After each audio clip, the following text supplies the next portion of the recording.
O tema do divórcio e do recasamento sempre foi um dos assuntos mais delicados dentro do cristianismo. Ao longo dos séculos, ele tem gerado discussões acaloradas entre líderes, teólogos e comunidades inteiras. Isso porque envolve não apenas interpretações bíblicas, mas também realidades dolorosas do cotidiano. Casamentos destruídos, famílias fragmentadas, corações feridos e a busca sincera por restauração. Antes de qualquer julgamento apressado, é necessário voltar às Escrituras para compreender a intenção original de Deus para o casamento e o que a Bíblia ensina sobre a possibilidade de romper e recomeçar uma aliança. Desde o princípio, a vontade divina para o matrimônio é clara. Em Gênesis, Deus cria o homem e a mulher e os une em uma só carne. O casamento é apresentado como uma instituição sagrada, estabelecida pelo próprio Criador para ser uma união permanente, baseada em amor, fidelidade e companheirismo. Jesus reafirma esse princípio quando, questionado pelos fariseus sobre a possibilidade do divórcio, declara que no princípio não foi assim. Ele recorda que o projeto divino não inclui separações, mas sim uma aliança duradoura, onde os dois se tornam um só diante de Deus. Contudo, o pecado trouxe consequências devastadoras para todas as áreas da vida humana, inclusive para o casamento. O coração endurecido, mencionado por Jesus, é a raiz de muitas separações. Infidelidade, violência, abusos, desrespeito e falta de compromisso são frutos desse coração corrompido que frequentemente levam ao rompimento da aliança. O divórcio, portanto, não faz parte da criação original, mas surge como uma concessão diante da realidade do pecado. No Antigo Testamento, Moisés permite o divórcio, mas não como incentivo, e sim como uma forma de proteger especialmente a mulher em uma sociedade patriarcal. A carta de divórcio tinha a função de resguardar a dignidade da esposa rejeitada, permitindo que ela não fosse tratada como adúltera ou desonrada sem razão. Ainda assim, essa permissão não representava a aprovação plena de Deus, mas uma adaptação à dureza do coração humano.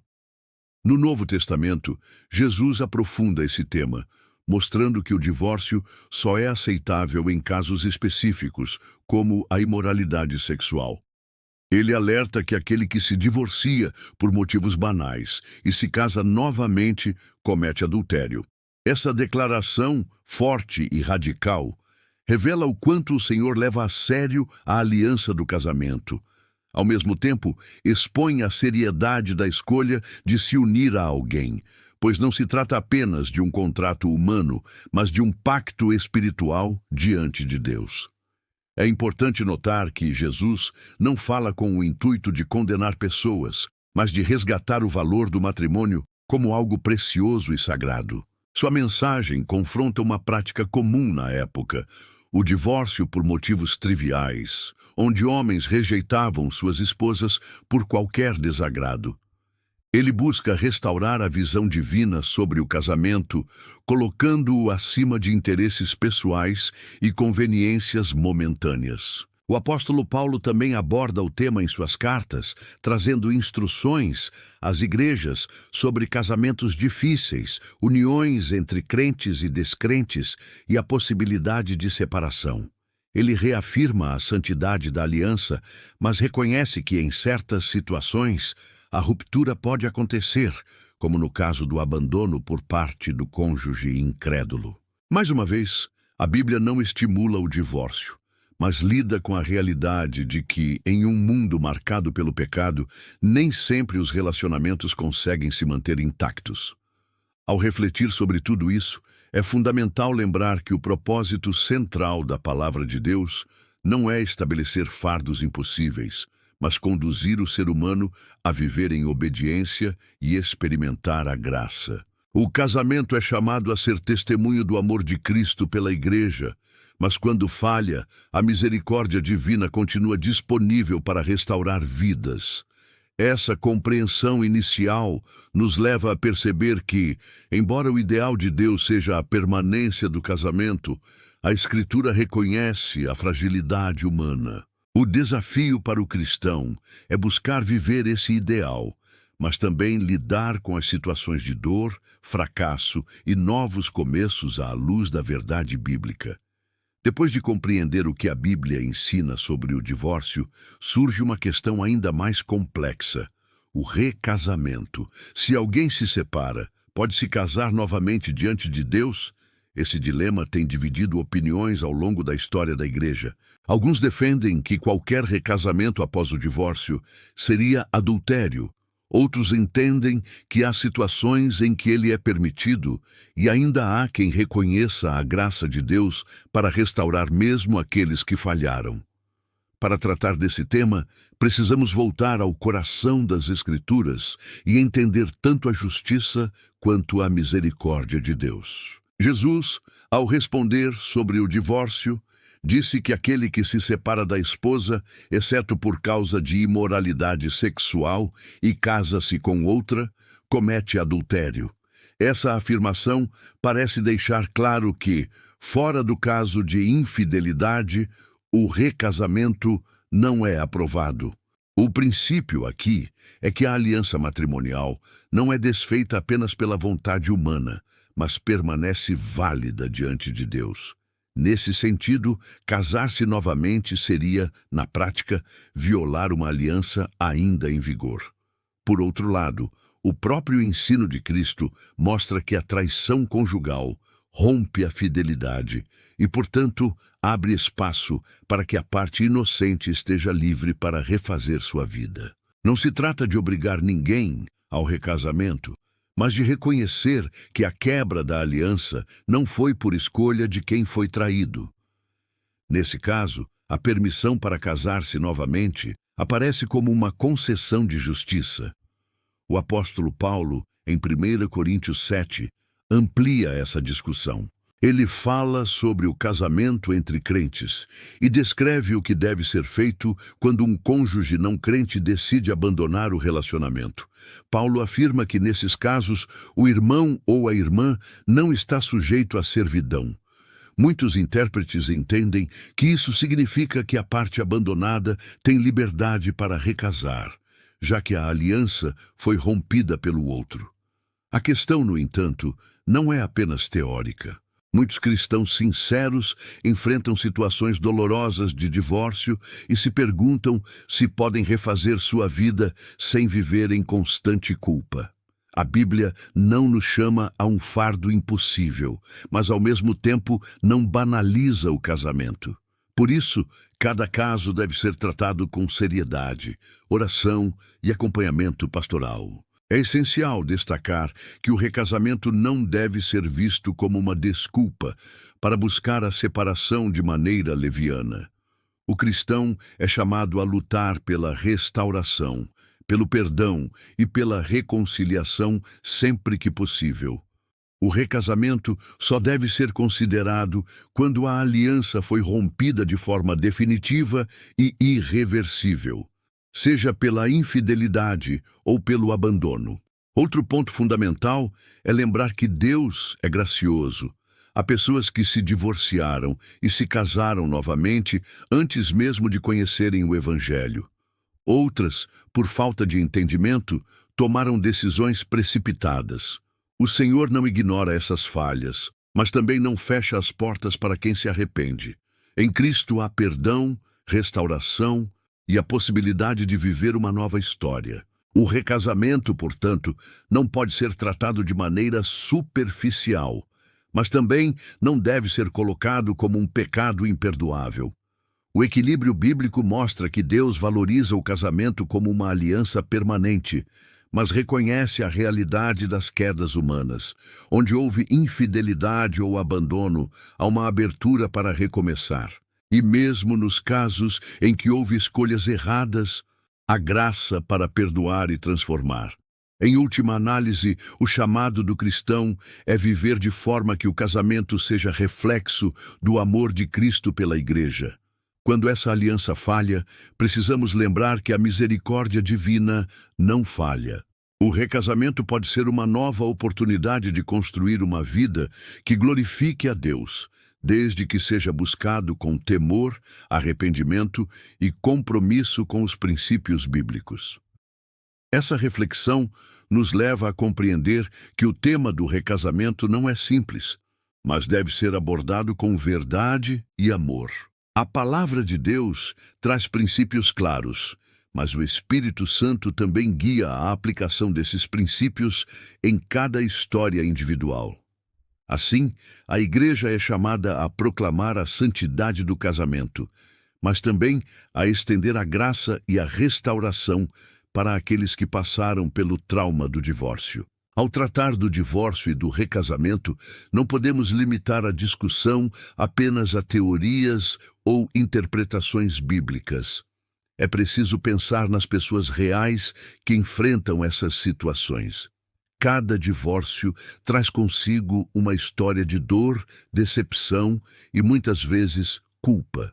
Por isso, além de compreender o que a Bíblia ensina, é essencial refletir sobre como os cristãos e a Igreja devem lidar pastoralmente com esses casos. O primeiro passo é reconhecer que o divórcio nunca acontece sem marcas. Mesmo quando há justificativas bíblicas, como a infidelidade ou o abandono, a separação gera feridas profundas. O rompimento de uma aliança deixa cicatrizes emocionais, espirituais e muitas vezes sociais. Filhos sofrem com a ausência de um dos pais, famílias se dividem e a própria comunidade de fé pode enfrentar tensões. Portanto, não se deve tratar o divórcio como algo simples ou como uma escolha sem consequências. Para quem passou por um divórcio, é fundamental buscar cura em Deus. Isso inclui um processo de arrependimento, quando necessário, e de entrega das dores ao Senhor. Não importa se a pessoa foi vítima de uma traição ou se tomou decisões equivocadas.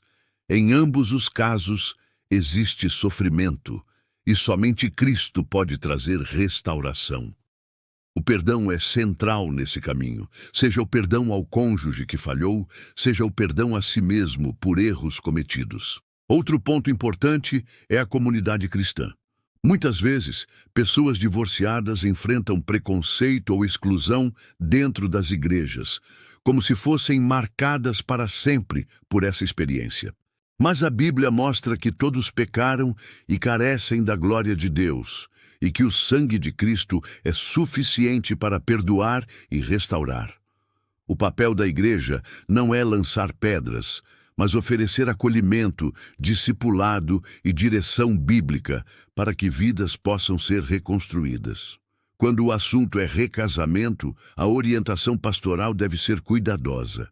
Cada caso precisa ser analisado com seriedade e oração. Não se trata de flexibilizar princípios bíblicos, mas de compreender as circunstâncias e aplicar a palavra com sabedoria. É importante que o recasamento não seja visto como uma fuga rápida da solidão, mas como uma decisão madura diante de Deus. A pessoa deve estar consciente do valor do casamento e disposta a honrar essa nova aliança de forma responsável. Também é essencial ensinar os solteiros e casais sobre a importância da escolha antes do casamento. Muitos divórcios poderiam ser evitados se houvesse mais preparação, diálogo e orientação espiritual no início da jornada. O casamento não deve ser visto como algo descartável, mas como um pacto sagrado. Quando se entra nele com essa consciência, a probabilidade de sucesso aumenta consideravelmente. A Bíblia não esconde a realidade de famílias imperfeitas e relacionamentos quebrados. Ao contrário, mostra homens e mulheres que falharam, mas que encontraram misericórdia em Deus. O mesmo se aplica hoje.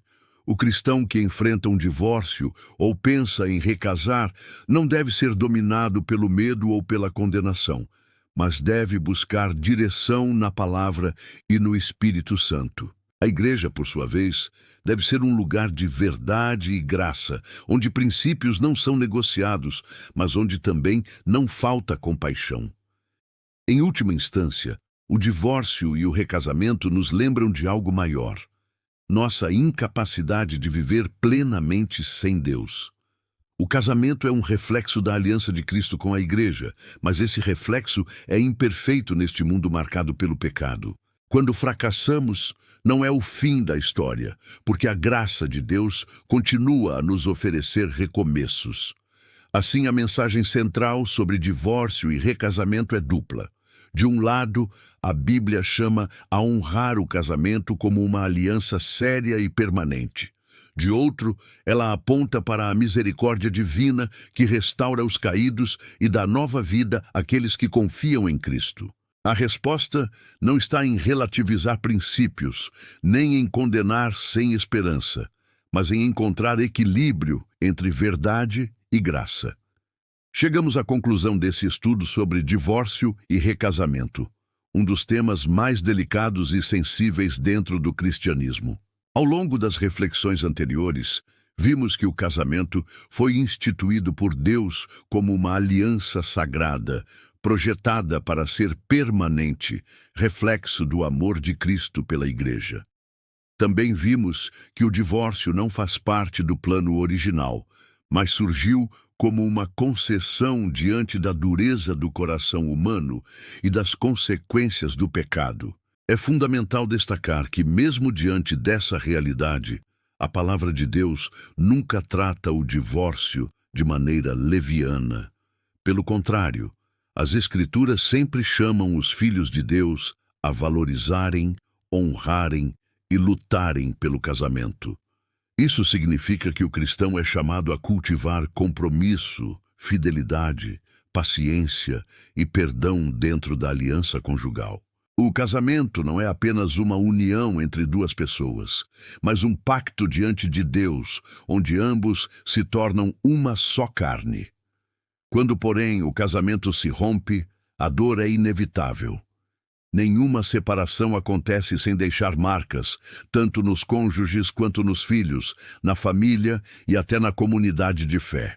Por isso, o divórcio deve ser visto como algo a ser evitado ao máximo, não como a primeira saída diante dos problemas. Antes da separação, é necessário buscar aconselhamento, restauração, oração e reconciliação. Muitas histórias mostram que, quando há disposição para perdoar e reconstruir, Deus pode transformar até relacionamentos destruídos. Quanto ao recasamento, vimos que a Bíblia apresenta princípios que precisam ser considerados com seriedade. Jesus ensinou que o recasamento após o divórcio, exceto em casos de infidelidade, pode ser considerado adultério. Paulo, por sua vez, mencionou a possibilidade de liberdade quando há abandono por parte do cônjuge incrédulo. Esses textos mostram que não se trata de uma questão simples, mas de uma realidade que exige discernimento, oração e acompanhamento espiritual. É aqui que entra a importância da Igreja e da comunidade cristã. O papel da Igreja não é apenas ensinar a santidade do casamento, mas também estender a graça de Deus àqueles que passaram por fracassos e dores. Infelizmente, em muitos contextos, pessoas divorciadas ou recasadas são marginalizadas, vistas como cristãos de segunda categoria. Isso contrasta com o Evangelho, que anuncia perdão e restauração para todos os que se arrependem e confiam em Cristo. O divórcio e o recasamento nos lembram de que a vida cristã é feita de tensões entre o ideal divino e a realidade humana, entre a santidade e a graça, entre a verdade e a misericórdia. O equilíbrio não está em relativizar a palavra, nem em condenar sem compaixão, mas em aplicar a verdade com amor e estender o perdão com responsabilidade. Cada situação deve ser tratada com sensibilidade, sem generalizações apressadas, reconhecendo que por trás de cada divórcio há histórias únicas, feridas profundas e corações que precisam ser cuidados. Para o cristão que já passou por um divórcio, a mensagem é clara: não há condenação para os que estão em Cristo Jesus. Existe perdão, existe restauração e existe a possibilidade de recomeçar. Isso não significa banalizar erros do passado, mas reconhecer que a cruz é suficiente para cobrir todo o pecado. Para quem pensa em recasar, a orientação é buscar profundamente a direção de Deus, estudar a palavra, buscar aconselhamento e ter clareza de que o casamento é uma nova aliança que deve ser honrada com temor e fidelidade. Em resumo, o que a Bíblia realmente diz sobre divórcio e recasamento é que o casamento deve ser visto como algo sagrado e permanente, mas que, diante da dureza do coração humano, há concessões e caminhos para recomeçar. O ideal de Deus é sempre a permanência, mas sua graça está disponível para restaurar os que caíram. A Igreja, portanto, é chamada a proclamar tanto a santidade do matrimônio quanto a misericórdia que se manifesta em Cristo.